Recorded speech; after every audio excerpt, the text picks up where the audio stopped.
اللہ تعالیٰ عنہ کی تعلیم میں آپ فرماتے ہیں، ایمان افروز تعلیم ہے ان کی، تصوف کی تعلیم دیتے ہیں، فرمایا بندے تو شوق اور اشتیاق سے اللہ کو یاد کر، وہ تمہیں تقرب اور وصال سے یاد کرے گا۔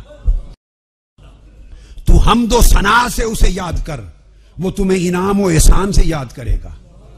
تو اسے توبہ سے یاد کر، اللہ تجھے بخشش سے یاد کرے گا۔ تو اسے ترک غفلت سے یاد کر، وہ تجھے ترک مہلت سے یاد کرے گا۔ تو اسے ندامت سے یاد کر، وہ تجھے کرامت سے یاد کرے گا۔ تو اسے مغفرت سے یاد کر، معذرت سے یاد کر، وہ تجھے مغفرت سے یاد کرے گا۔ تو اسے اخلاص سے یاد کر، وہ تجھے نفس سے خلاصی سے یاد کرے گا۔ تو اسے تنگ دستی میں یاد کر، وہ تمہیں فراخ دستی سے یاد کرے گا۔ تو اسے فنا سے یاد کر، وہ تجھے بقا سے یاد کرے گا۔ تو اسے صدق سے یاد کر، وہ تجھے رزق سے یاد کرے گا۔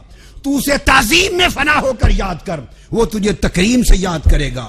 تو اسے ترک خطا سے یاد کر، وہ تمہیں بخشش و عطا سے یاد کرے گا۔ بندے کا تعلق جوڑ رہے ہیں اللہ رب العزت کے ساتھ کہ اس طرح تعلق کر،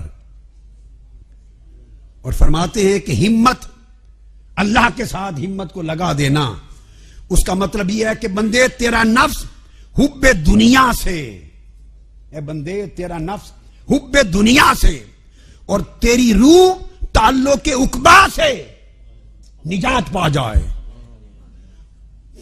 اور تیرا سفر پھر مولا سے جڑ جائے، یعنی نفس دنیا کی حب سے آزاد ہو جائے اور روح عقبہ کی طلب سے آزاد ہو جائے، اور اس طرح تیرا تعلق اگر مولا سے قائم ہو تو اس کو ہمت کہتے ہیں۔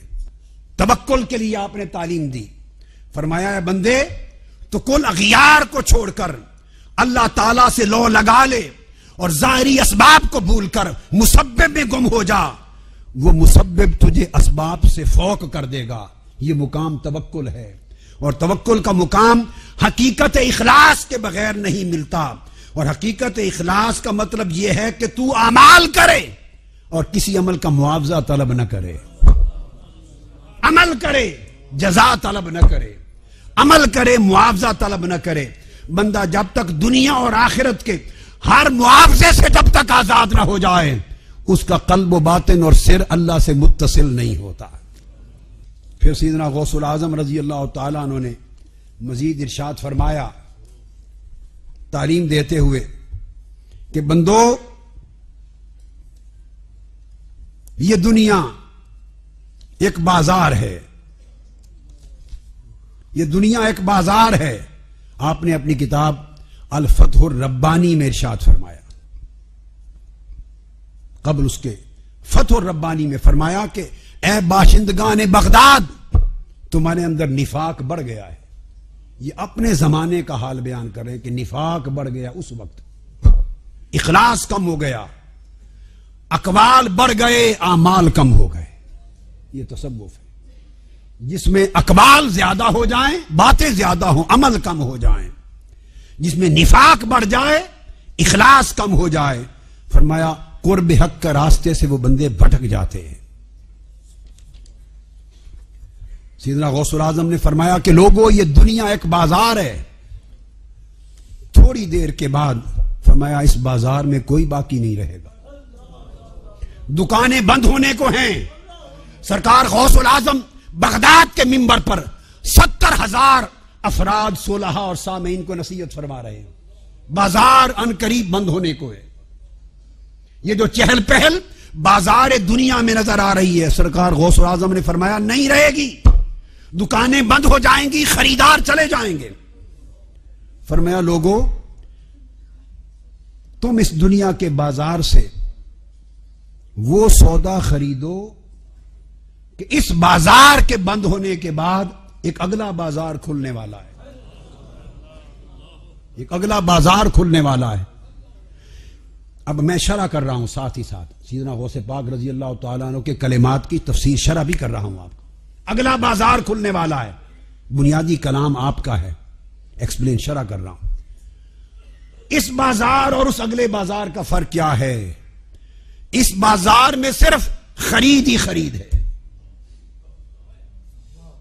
اس بازار میں صرف خرید ہی خرید ہے. اگلے بازار میں جو اس بازار کی دکانوں کے بند ہونے کے بعد کھلے گا آخرت کا، وہاں صرف فروخت ہی فروخت ہے.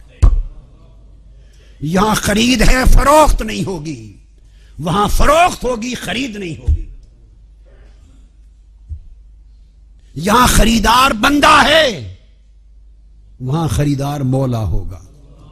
یہاں دکانیں ہیں، کسی دکان پہ ہرس کا سودا پڑا ہے، خوبصورت سجی ہیں دکانیں.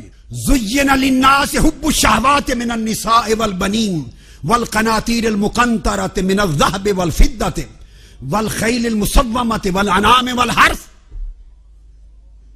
دکانیں سجی ہیں، کہیں شہوات نفسانی کا سامان پڑا ہے، جاؤ بندہ کھو جاتا ہے، خریدتا ہے سامان. کہیں لذات بدنی کا سامان کی دکانیں، کہیں تکبر اور حرص کے نفس کی دکانیں، کہیں لالچ اور طمع کی دکان ہے، کہیں بغض اور عداوت کی دکان ہے، کہیں غیبت کی دکان ہے، کہیں نفاق کی دکان ہے، کہیں دنیا طلبی کی دکان ہے، کہیں فسق و فجور کی ہے، کہیں بربادی کی ہے، زنا کی ہے، کہیں چوری کی ہے، کہیں گناہ کی ہے، کہیں کذب کی ہے، کہیں منافقت کی ہے. یہ سب نافرمانیاں، معاصی اور گناہوں کی دکانیں سجی ہیں. نفس کو یہ سامان لبھاتا ہے. زین للناس حب الشہوات، نفس کو لبھاتی ہیں یہ دکانیں. آج انسان ان کی خریداری کرتا ہے، اسے نہیں معلوم کہ جب اگلے بازار میں جائے گا تو اس سودے کو بیچنا چاہے گا تو وہاں تو خریدار اللہ ہے، یہ سودا وہاں بکے گا نہیں. یہ سودا وہاں، چونکہ اللہ کو یہ سودا نہیں چاہیے، اللہ کو یہ سودا. تو حضور غوث الاعظم رضی اللہ تعالیٰ عنہ فرماتے ہیں، بندے اس بازار دنیا میں جب خرید کا وقت ہے صرف وہ سودا خریدو. یہ بتا رہا ہوں آپ کو، توجہ سے سنیں. وہ سودا خرید کے لے جاؤ جو آگے بیچ سکو، جس سودے کی اس آخرت کے بازار میں خریدار کو مانگ ہو، ڈیمانڈ ہو. کاروبار کرنے والے اگر ایسا سودا خرید بیٹھیں کہ جس کی مارکیٹ میں آگے سیلنگ نہ ہو، بائنگ کر لیں اور آگے سیلنگ نہ ہو، مارکیٹ نہ ہو، تو خسارے میں جاتے ہیں. والعصر ان الانسان لفی خسر، قسم ہے زمانے کی انسان خسارے میں گیا. غوث الاعظم رضی اللہ تعالیٰ عنہ فرماتے ہیں، وہ سودا خریدو جو آخرت کا خریدار جس سودے کو چاہتا ہے، جو وہاں ڈیمانڈ ہے. وہ چاہتا ہے قیام اللیل کا سودا لے کر جاؤ، رات کے اندھیرے میں سجدوں کا سودا لے کر جاؤ، آنسوؤں کا سودا لے کر جاؤ، توبہ کا سودا لے کر جاؤ، گریہ وزاری کا سودا لے کر جاؤ، تقوی، زہد اور ورع کا سودا لے کر جاؤ، یقین اور توکل کا سودا لے کر جاؤ، اللہ کی اطاعت اور عبادت اور بندگی کا سودا لے کر جاؤ، آقا کی غلامی، اتباع، مطابعت، محبت کا سودا لے کر جاؤ، پرہیزگاری کا سودا لے کے جاؤ، ترک گناہ، ترک معصیت کا سودا لے کر جاؤ. وہ سودے خریدو اور وہ سامان لے کر جاؤ کہ اگلے بازار میں کھلتے ہی وہاں کا خریدار لے لے، ورنہ حسرت کے ساتھ تکتے رہ جاؤ گے، سودا بکے گا نہیں. فرمایا اس سودے کو صاحبزادے فرماتے ہیں سمجھدار بن اور جلدی نہ کر، وہ سودا خرید جو آخرت کے بازار میں کام آ سکے، آخرت کے بازار میں کام آ سکے. حضور سیدنا غوث الاعظم رضی اللہ تعالیٰ عنہ فرماتے ہیں کہ لوگوں اپنے قلوب کی اصلاح کر لو. آپ فرماتے ہیں کہ آپ واعظ کی اور نصیحت کی مجلسوں میں آتے ہیں، حضور غوث پاک فرما رہے ہیں الفتح ربانی، لوگوں تم واعظ اور ذکر کی مجلسوں میں آتے ہو، ہائے ہائے ہائے، فرماتے ہیں سیر کرنے کے لیے آتے ہو، علاج کروانے نہیں آتے. خطاب کی واہ واہ سننے کے لیے آتے ہو، یہ سیر ہے، دماغ کی سیر ہے، کانوں کی لذت سماعت کی سیر ہے. سیر کرنے آتے ہو، معالجہ کے لیے نہیں آتے. مذاق اڑانے آتے ہو، ہنسنے آتے ہو، کھیلنے آتے ہو، رونے نہیں آتے. فرمایا اپنی عادت کے قیدی نہ بنو، یہ قید تمہیں آزادی کے مرتبے سے دور لے جائے گی. اور فرماتے ہیں کہ نصیحت کرنے والوں پہلے اپنے نفس کو نصیحت کرو تاکہ دوسروں کو نصیحت کرنے کے قابل ہو سکو. خود جو ڈوبا جا رہا ہو وہ کسی اور کو کیا بچائے گا. فرماتے ہیں جو خود نابینا اندھا ہو بھی کسی اور کا ہاتھ راہ دکھانے کے لیے کیا تھامے گا. دریا سے ڈوبنے والوں کو وہی نکال سکتا ہے جو خود ڈوبنے سے بچا ہوا ہو. اللہ کی طرف لوگوں کو وہی پہنچا سکتا ہے جو خود معرفت حاصل کر چکا ہو. راستہ وہی بتا سکتا ہے جو سیدھے راستے پر خود جا رہا ہو. فرمایا یہ مضمون، اس مضمون کا تعلق قلب سے ہے، زبان سے نہیں. زبان کی بات جلوت میں ہوتی ہے، قلب کی اصلاح خلوت میں ہوتی. فرمایا بندے افسوس تجھ پر کہ تیری زبان پر توحید ہے اور تیرے قلب کے کوٹھے میں شرک ہے. تیرے دروازے پر تقوی ہے اور تیرے دل کے کوٹھے کے اندر فسق و فجور ہے. ظاہر و باطن کو ایک کر لیں، ظاہر و باطن کو ایک کر لیں. اگر ظاہر و باطن ایک ہو جائے تو اس ظاہر و باطن کی موافقت کا نام ولایت ہے، اس موافقت کا نام تصوف ہے، اس موافقت کا نام فقر ہے. حضور سیدنا غوث الاعظم رضی اللہ تعالیٰ عنہ اور جمی اولیاء، حضور بات شہنشاہ ہند سلطان الاولیاء سیدنا خواجہ معین الدین اجمیری رضی اللہ تعالیٰ عنہ کے اقوال پڑھیے. حضور خواجہ قطب الدین بختیار کاکی کے پڑھیے، خواجہ نظام الدین اولیاء کے پڑھیے، خواجہ بابا فرید الدین گنج شکر پڑھیے. ان کی تمام کتبیں ہشت بہشت میں جمع ہیں اور ان کی ساری تلقینات و تعلیمات مضمون ایک ہی ہے، ایک ہی نور سے ساری شمع روشن ہے. شیخ شہاب الدین سہروردی کو پڑھیے، شاہ نقشبند کو، مجدد الفسانی کے مکتوبات شریف پڑھیے. ایک ہی تعلیم، ایک ہی مضمون ہر جگہ ہے اور وہ اصلاح ظاہر و باطن ہے. اصلاح ظاہر و باطن ہے.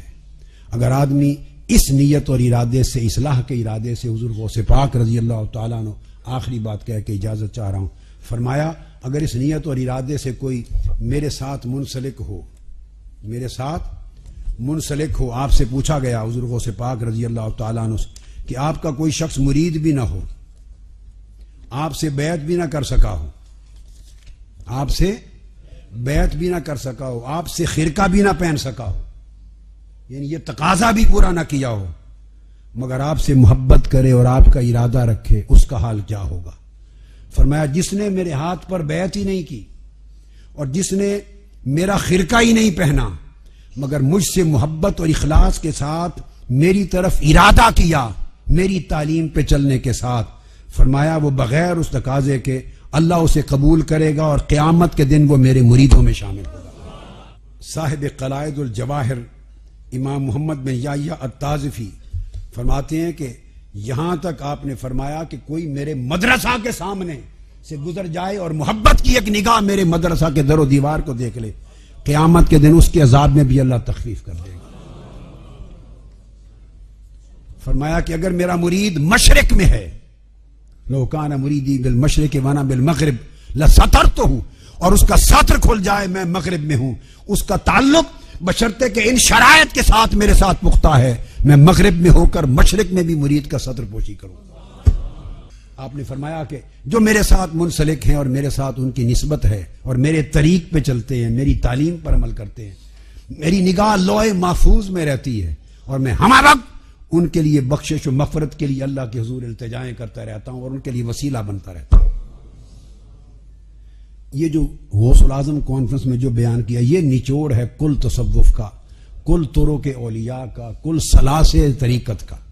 وہ طریقہ قادریہ ہو، وہ طریقہ چشتیہ ہو، وہ طریقہ نقشبندیہ ہو، طریقہ سہروردیہ ہو، طریقہ شاذلیہ ہو، طریقہ بدویہ ہو، طریقہ مشیشیہ ہو، طریقہ حاتمیہ ہو، الغرض جتنے دسوقیہ ہو، جتنے بھی طرق دنیا میں آج تک ہوئے، سب طرق کا لب